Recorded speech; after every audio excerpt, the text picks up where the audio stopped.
Hi, welcome to Inside the Casting Studio. Where professional casting directors will give you expert advice on acting and auditioning. We're often asked about our pet peeves. Now, before we get into that, we're really hard to tick off. We are very actor friendly. We're pretty flexible, We yes. love people, we love what we do. But there are certain things that just get on our nerves. Okay, and we have to say that they get on our nerves.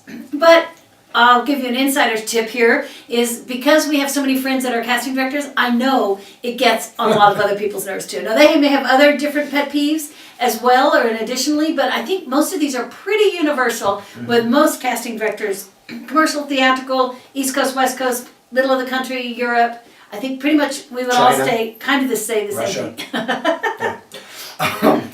Okay, why don't you start? All right, not showing up drives me nuts. Not that I don't show up. Not physically showing up. Like, not showing up. Not coming to the audition. Not coming to the set. It's crazy, and we'll have people not come to the audition, not come to the callbacks, and in different. And obviously, you've got to come to the first call to get the second call. But that's not the point. The point is, people will not show to the first call.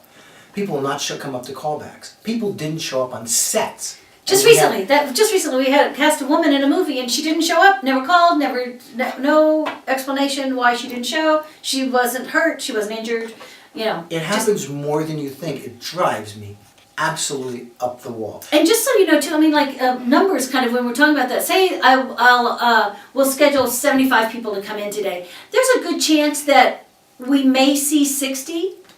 Maybe 60. So that means 15 people just didn't show up, didn't tell their agents didn't replace them, whatever it is. If you don't show up, your agent can't replace them and they just lost an opportunity to make money. And they're not going to be happy about it. Okay? So you got to show up. And then when you show up, you have to actually show up. Yep. You have to not just physically be there, but emotionally be there. Yep. And so that, one of the things that bothers me is when people are late and don't call. Really the new norm is 15 minutes early is on time. And that's really what you need to strive to do. You know, and being late, in my personal life, I'll tell you this, I'm late all the time and it drives people crazy, and it's one of my biggest pet peeves about myself, which is probably why it's one of my biggest pet peeves about other people. Always on time. I'm always He is never on time.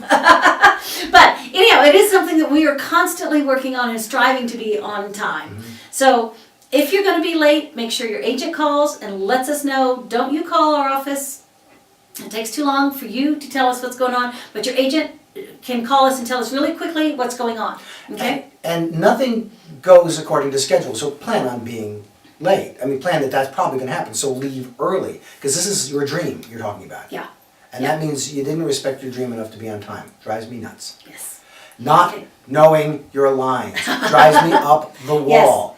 People glancing at the copy, thinking that they've, in one or two glances, gleaned the spirit of what the writer is trying to get through and the reason he's chosen the words that he's chosen, and then they're going to just wing it and see what happens.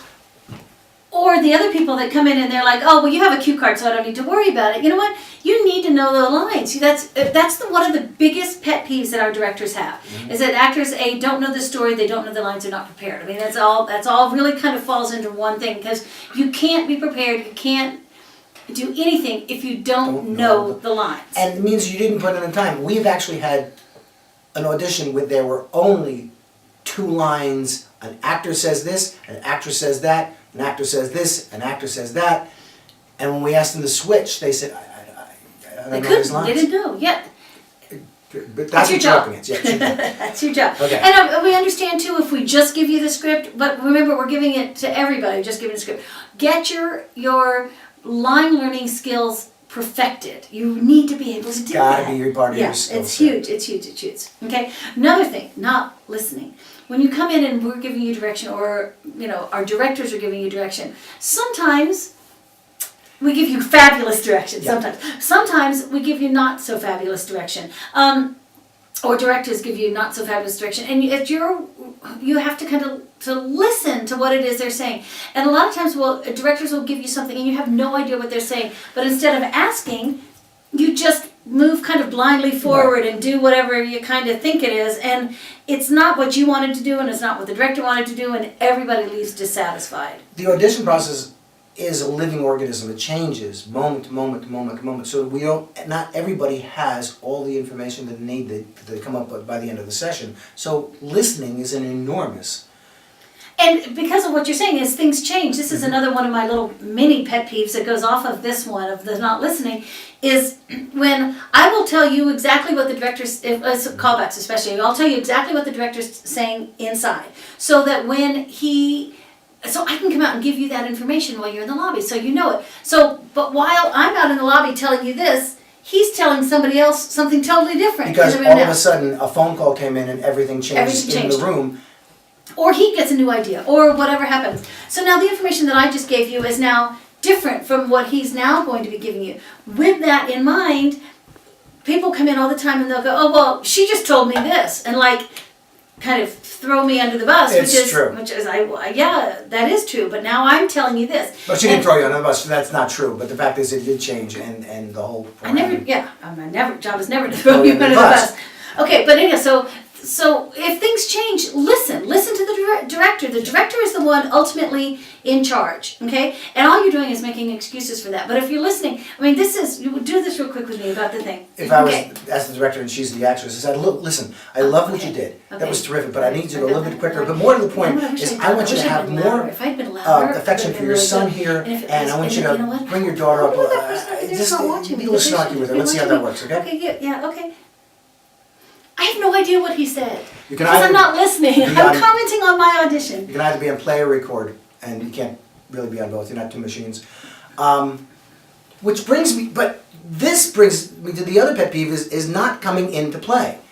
If the rules changed when we were outside describing what the rules were, and you come in and that throws your audition, and that's so many people do this because they have got it and they're in cement in their head. This is what they're going to do. Well, they're not coming in the room to play. And ultimately, that's what we need you to do. We want our directors, they want to play with you. They want to see what you can do. They want to try different things, you know, and it's huge. It's really, really important. And that's super fun. Totally. Here are all the little Legos. Now let's see what you can build. Yeah, that's a good analogy. One of my pet peeves is rudeness. I will tell you this, that when I was an assistant back, probably long before most of you were born, I was in a lobby and I was taking people in, and somebody wanted to go in ahead of everybody, and I said, well, kind of the general rule of thumb is if you want to go in ahead of everybody, you kind of need to ask the room, and if they're all okay with it, then fine, we'll let you go in. And he pushed me up against the wall and said, listen, Missy, I know this casting director and she's a good friend of mine. And I was like, really? That's great.